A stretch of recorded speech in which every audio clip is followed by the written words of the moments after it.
आप सभी लोगों का स्वागत है फिर से एक बार इधर क्रिक जोन में। आशा करता हूँ सभी लोग सही सलामत होंगे। तो चलिए शुरू करते हैं आज का वीडियो, जो कि तीसरा और आखिरी ओडीआई मुकाबला था और वर्ल्ड सीरीज डिसाइडर मुकाबला था भारत और ऑस्ट्रेलिया के बीच। और ये सीरीज में बहुत ही रोमांचक भरा मुकाबला यह था, इसलिए था क्योंकि दोनों ही टीम जो भी जीतते वही सीरीज ओडीआई सीरीज अपना नाम करती। और जिसमें से अगर आप देखें तो ऑस्ट्रेलिया ने टॉस जीतकर पहले बल्लेबाजी का फैसला किया था, जबकि चेन्नई की पिच आपको पता होगा कि थोड़े बहुत बाद में स्पिनर्स के लिए मदद मिलता है और अच्छे खास स्पिनर्स के लिए मुकाबले में मौका और वही देखे तो मदद मिलता है। और वही हुआ इस मुकाबले में भी वैसा ही दिखाई दिया। और ऐसा नहीं कि पिच में ज्यादा से ज्यादा बहुत ही बड़ा टान होता है, थोड़ी बहुत उछाल देखने को मिली, लेकिन स्पिन हल्का हल्का स्पिन देखने को मिला, लेकिन उतना भी नहीं कि बल्लेबाजों को ज्यादा से ज्यादा दिक्कत देते। लेकिन वही ऑस्ट्रेलियाई टीम ने जो शुरुआत की, ताबड़तोड़ शुरुआत की थी वार्नर के खेलते हुए भी सलामी बल्लेबाजी में मिचेल मार्श के साथ ट्रेविस हेड, और जो कि अच्छी खासी शुरुआत दी। पिछले दो मुकाबले में जैसी पारी खेली थी वैसे ही पारी इस मुकाबले में भी खेली और 47 रन की अगर देखें तो आक्रामक पारी थी मिचेल मार्श की, वही ट्रेविस हेड। उसके बाद देखें तो अच्छी खासी स्पेल्स भी किए थे। और पावर प्ले के बाद जब स्पेल लेके आए थे हार्दिक पांड्या, उस स्पेल में अपने 4 ओवर का स्पेल किया था और पहले ही 3 ओवर में 3 विकेट चटकाए, बहुत ही महत्वपूर्ण विकेट चटकाए। और वहीं पे ही मैच को थोड़ी बहुत वो जो रनगति बढ़ रहा था उस रनगति को थोड़ी बहुत रोकने में सक्षम रहे। और वहीं पे ऑस्ट्रेलियाई बल्लेबाजों ने जैसा कि अपना विकेट गवाते गए, स्टीवन स्मिथ के हैशिने पे विकेट गवाया जो ऑफ स्टंप के बाहर गेंद को छेड़ने गए थे, वहीं पे कॉर्ट बिहाइंड हो गए थे।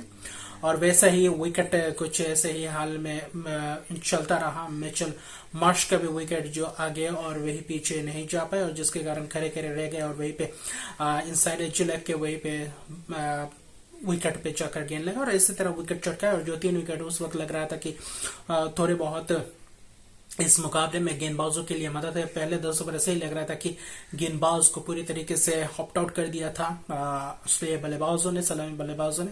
और बाद में जो बल्लेबाज आए मार्नस लिबुशेने के है या फिर वही देखे तो केरी स्टोइनिस, अपनी अच्छी खासी बल्लेबाज सबको शुरुआत मिली। हालांकि देखे तो एलेक्स केरी और स्टोइनिस ने आखिर में 50+ स्कोर्स बनाए। और वो जो बीच बीच में थोड़ी बहुत पार्टनरशिप चल रही थी, 30-35, 40-25 वैसे करके पार्टनरशिप चल रहा था। और कोई भी बल्लेबाज ज्यादा लंबा पारी जो स्टार्ट मिला था उसको लंबे पारी में तब्दील नहीं कर पा रहे थे। और उसकी वजह से देखे तो आखिर में जाते जाते 269 तक जा पहुंचे। महज 49 ओवर ही खेल पाए अगर आप देखें तो, जबकि 203 पे 7 विकेट गिर गए। तब ऐसा लग रहा था कि शायद ये 2-3 विकेट जो है 30-40 रन के अंदर या फिर 20-30 रन के अंदर निपटा जाएंगे। लेकिन जब 245 पे 8 हुआ और वहां से 269 पर ले गए, और वहीं पे मैच हालांकि देखे तो थोड़े बहुत अपने गिरफ्त में लाए थे ऑस्ट्रेलिया टीम। और ऐसे पिचेस में 270 का लक्ष्य भी बहुत ही बड़ा लक्ष्य है, जिसमें से अगर गेंदबाजों की बात करें तो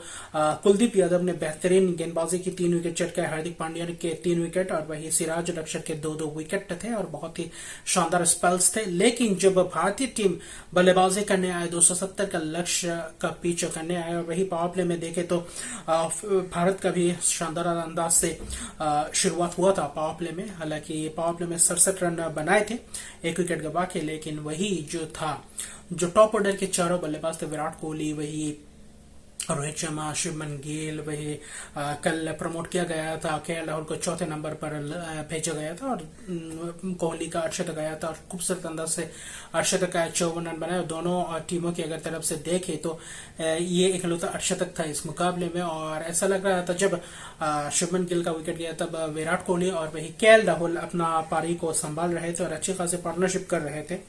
और जब उसका विकेट गिरा केएल राहुल का, जब 60-70 रन का पार्टनरशिप होगा महज अगर आप देखें तो, और वहीं पे थोड़ा बहुत मैं कहूंगा गैर जिम्मेदार शॉट था केएल राहुल के बल्ले से, आखिर वही देखे तो छक्का चौका मिल गया था। उसके बाद फिर से एक और शॉट लगाना और यही पे फंस गए भारत। और जब केएल राहुल का विकेट गिरा तब तक ऐसे विकेट गिरने जब तक नहीं गिरा था तब लग रहा था कि यह मुकाबला भारतीय टीम आसानी से इस मुकाबले को चेस कर जाएंगे, तब ऐसी कोई हरकत देखने को नहीं मिली थी। और जब केएल राहुल का विकेट गिरा, केएल राहुल महज देखे तो 32 रन बनाए, लेकिन जो शुरुआत था उस शुरुआत को लंबे अगर स्कोर में तब्दील कर पाते और थोड़ा पार्टनरशिप को खींच पाते तो आने वाले बल्लेबाजों के लिए थोड़ी बहुत आसानी होती। वहीं पे बल्लेबाजी क्रम में भी थोड़े बहुत चेंजेस किए। वही देखे तो अक्षर पटेल को भेजा गया 5वें नंबर पे, उसके बाद हार्दिक पांड्या, उसके बाद 7वें नंबर पे अगर आप देखें तो सूर्य कुमार यादव को भेजा गया। और वही बैटिंग ऑर्डर के क्रम को कुछ मुझे कल समझ में नहीं है कि अक्षर पटेल को उससे पहले भेजा गया। थोड़े बहुत तब्दील कर सकते थे कि चौथे नंबर पे अगर केएल राहुल को लाए, 5वें पे हार्दिक, छठे पे आप देखें तो, और left hand right hand combination हालांकि फिलहाल चल नहीं रहा है। जो ड्रेविड का अगर देखें तो मैनेजमेंट का जो इम्प्लीमेंट करना चाह रहा है जो आइडिया, वो अभी फिलहाल काम नहीं कर रहा है। लेकिन फिर भी अगर आप देखें तो इतना फेरबदल अच्छा नहीं है अगर आप देखें तो ऐसे क्रिशियन मुकाबले में। और थोड़े बहुत चेंजेस अमूमन हो सकते हैं, लेकिन इतने बड़े अगर बैटिंग ऑर्डर में चेंजेस लाएंगे तो बल्लेबाजों के लिए भी थोड़ी बहुत दिक्कत का सामना करना पड़ता है। और इसी के कारण कल के मुकाबले में भी कुछ ऐसा हुआ। हालांकि ये मुकाबला जीता हुआ मुकाबला था भारतीय टीम के पास, और वही विराट कोहली अभी अपना शॉट लेकिन थोड़े बहुत देखे तो वेस्टर्न एगर ने अच्छी खासी गेंद की थी, और वहीं पे थोड़े बहुत देखे तो ऑन द राइज खेलने की कोशिश कर रहे हैं तो वहीं पे दूर रह गए, जिसके कारण देखे तो लॉन्ग ऑफ पे कैच पकड़ा डेविड वार्नर है। उसके बाद फिर से वही, हालांकि जब विराट कोहली खेल रहे थे उनके साथ हार्दिक पांड्या भी अच्छी खासी ताबड़तोड़ पारी खेल रहे थे, लेकिन जब उनका विकेट गिरा उसके बाद अगर देखे तो सूर्य कुमार का भी विकेट गिरा तुरंत बाद। और सूर्य कुमार लगातार तीनों ही मुकाबले में पहले ही गेंद पे विकेट, कल स्टनेगर के जब विकेट थोड़े बहुत तेज फेंका था गेंद और वो कट खेलने की कोशिश कर रहे थे, थोड़े बहुत लेट हो गए, जिसके कारण गेंद स्टंप पे चौका लगा। और इस मुकाबले में जो लेफ्ट हैंडर गेंदबाजों के सामने फंस गए, अगर आप देखें तो 2 बार स्टा के सामने, 1 बार स्टनेगर के सामने सूर्य कुमार यादव, और इस मुकाबले में देखें तो तीनों ही मुकाबले में आउट हो गए। हालांकि ये तो सोचना पड़ेगा सूर्य कुमार को, लेकिन ये मुकाबले में ज्यादा फॉर्म की बात नहीं करनी चाहिए, क्योंकि अब फॉर्म की बात नहीं है। सिर्फ 3 ही गेंद खेले और तीनों ही गेंद में अपने तीनों ही मैचेस में 3 ही गेंद पे तीनों बार आउट हो गए पहले ही गेंद पे। उसके बाद इस मुकाबले में वहां से ये कंक्लूजन नहीं निकाला जा सकता है कि उनका फॉर्म है या नहीं, क्योंकि हालांकि बेहतरीन खिलाड़ी है, लेकिन फिर भी ओडीआई में उतना खास अंदाज से फिलहाल अभी तक उतना उनका अपना बल्ला नहीं चला है, जिसके कारण अगर देखें तो इस मुकाबले में वही हुआ। और आखिर में जब 10 ओवर में 70-72 रन चाहिए तो और वहां से कैसे मुकाबला हार गए जडेजा और हार्दिक पांड्या। जडेजा ने भी अपना गेंद थोड़े बहुत लिया, फिर भी इस मुकाबले को समाप्त कर सकते, लेकिन वो हड़बड़ाहट में आ गए। और वही हार्दिक पांड्या भी जब जैम्पा का 2 ओवर बाकी था, वो करीब 45वें या 44वें ओवर में आए और वहीं पे 2 ओवर में 2 विकेट चटका गए और वहीं पे मुकाबला गवा गए भारतीय टीम। थोड़े बहुत कैलकुलेटिव अगर रिस्क लेते और पहले गेंद पे जब जंपा अपना आखिरी स्पेल लेके आया, वहीं पे पहले ही गेंद पे हार्दिक पांड्या चक्का मारने के लिए गया, लेफ्ट करने के लिए गया, वहीं पे आउट हो गए। अगर आप देखें तो कवर पे और पॉइंट के दरमियान उसके बीच पे अगर आप देखें तो वहीं पे कैच पकड़ा गया, और जिसके कारण अगर आप देखें तो ये गैर जिम्मेदाराना शॉट था। उस वक्त ये शॉट की जरूरत नहीं थी। अगर आप जैम्पा के 2 ओवर निकाल देते, करीब 4-5 रन देखते या फिर ग्राउंड शॉट मारने की को देखते और ज्यादा प्रेशर अपने आप ले लिया, ज्यादा डिफेंसिव अप्रोच में चले गए थे, जब उतना विकेट चले गए थे, जब जडेजा और हार्दिक पांड्या खेल रहे थे और ज्यादा डिफेंसिव होने के कारण इस मुकाबले में आपको जीतने के वजह ये मुकाबला हारना पड़ा आखिर में जाकर। और वही जडेजा भी वही किया, वही जो थोड़े बहुत डॉट्स के कारण वही शॉट मारने गए, वही पे भी कैच अपना दे बैठे पॉइंट के हाथ में। और वही हुआ जो मैच हाथ में था, बना बनाया मैच था, वो मैच अपने हाथ से गवा गए और वहीं पे 21 रन से यह मुकाबला जीत गए। और आपको पता होना चाहिए था कि स्टार्क 47वें ओवर तक अपना स्पेल खत्म कर चुका था। उसके 3 ओवर देखे तो 2 ओवर स्टोइनिस के थे, 1 ओवर शॉन एबॉट के थे, और जबकि छठवा बॉलर को सामने नहीं लाए थे, और जिसके कारण कैलकुलेटिव रिस्क तभी लेना चाहिए था।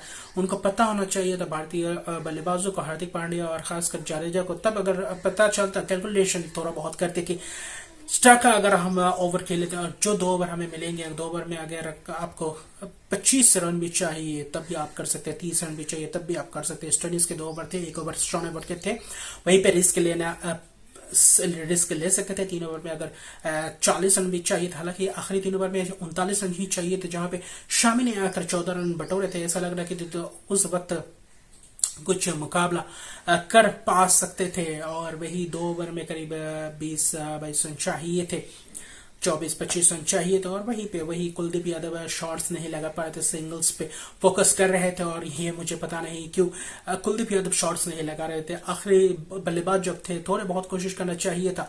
जब जडेजा अपना विकेट गवा के चले गए तब कुलदीप यादव अपने सर पे हाथ देते, क्यों उनके ऊपर क्या अपना कॉन्फिडेंस नहीं था कि यहाँ से भी हम मुकाबला जिता सकते हैं, ऐसे मुकाबले सिंगल्स डबल्स कर सकते थे, और वही से शॉट्स लगाते थे। जैसे कि आपको एक मुकाबला पता होगा जब एमएसडी के साथ खेले थे भुवनेश्वर को, में ऐसा ही कुछ मुकाबला था, वहां से इतना लंबा पार्टनरशिप करके भुवनेश्वर के साथ इस मुकाबले को खेलाकर श्रीलंका के विरोध श्रीलंका में खेला गया था। ये मुकाबला अखिल धनंजय अलग ही लय में थे, और वही से मुकाबला जीता। और ऐसा कुछ पारी को बनाना पड़ेगा, और वही हार्दिक जडेजा को ऐसा कुछ स्टेप लेना पड़ेगा, और वही कुलदीप यादव जैसे बल्लेबाज को अच्छी खासी बल्लेबाजी करना आना चाहिए। क्योंकि अगर ये वर्ल्ड कप के सेमीफाइनल होता है, अगर आपके 7-8 विकेट गिर गए होते और कुलदीप यादव अगर क्रीज पर मौजूद होते, तब क्या सिंगल्स डबल्स की तरफ देखते या फिर शॉट लगाने को देखते, और क्या अपने ऊपर जिम्मेदारी लेते।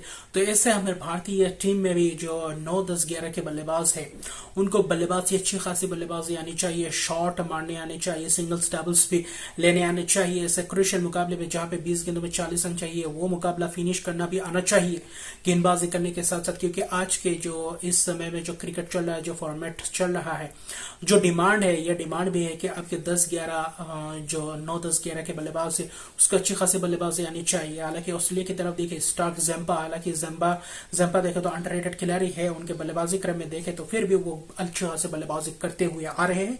और शॉन हैबर्ट जैसे स्टार्क जैसे बल्लेबाज अच्छी खासी अपना नाम बनाते आ रहे हैं बल्लेबाजी करते हुए भी। गेंदबाजी तो उनका प्रमुख है ही, फिर भी बल्लेबाज में भी इंग्लैंड की तरफ देखिए, न्यूजीलैंड की तरफ देखिए, भारत को भी ऐसा प्लेइंग 11 में ये करना पड़ेगा।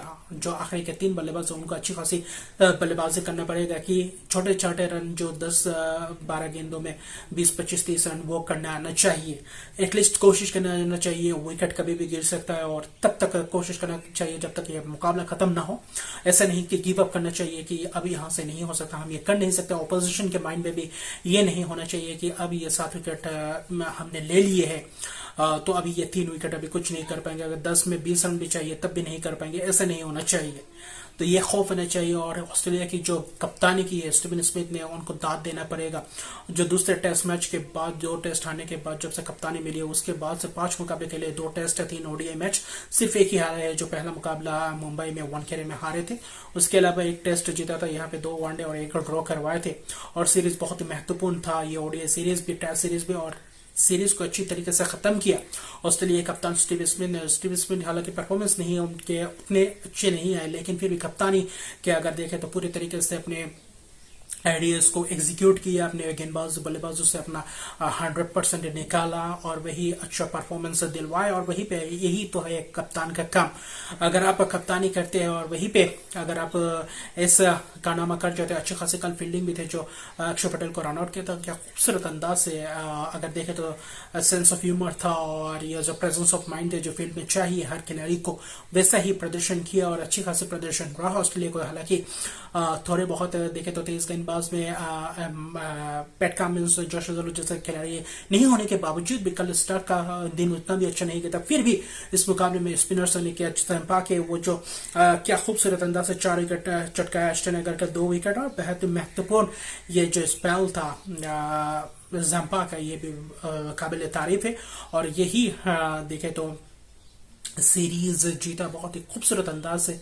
ये सीरीज यादगार रहेगा, और वर्ल्ड कप से पहले जो प्रिपरेशन चाहिए था भारत को, और ये सीरीज खटकेगा जरूर। और वही पे ये सीरीज बहुत ही महत्वपूर्ण था इस भारत की नजर से देखे तो, और वर्ल्ड कप के हवाले से भी देखे तो अभी बहुत कुछ करना होगा भारतीय टीम को। और अगर आप स्पिनर्स के सामने फंस रहे हैं तो ये दिक्कत आप में है, और अच्छी खासी कोशिश करनी पड़ेगी। क्योंकि अगर आप होम एडवांटेज की बात की तो होम एडवांटेज में अगर आप स्पिनर्स के सामने बल्लेबाजी नहीं कर पाते, लेफ्ट आर्म पेसर के सामने गेंदबाजी बल्लेबाजी नहीं कर रहे, वो भी फिर भी पता है स्विंग मिलता है तो थोड़े बहुत कुछ भी कोई भी बल्लेबाज आउट हो सकता है, लेकिन स्पिनर्सों के सामने अगर आप डोमिनेट नहीं कर पाएंगे और आपके ओवरसीज टीम जो अपोजिशन टीम आकर आपको अच्छी तरीके से खेल के जाते हैं और वहीं पे मैच फंस जाता है, तो ये सोचना पड़ेगा, क्योंकि वर्ल्ड कप में भी ऐसे सिचुएशंस में आप रहेंगे और स्पिनर्स क्यों नहीं खेल पाएंगे और वही आपको मेन मैचेस क्रूशियल मैचेस में स्टेप अप करना पड़ेगा सभी बल्लेबाजों को सभी। हालांकि शुरुआत तो वैसे जैसे मैंने बोला था टॉप 4 के बल्लेबाजों को तो शुरुआत मिल गई थी, हार्दिक पांड्या को शुरुआत मिल गई थी,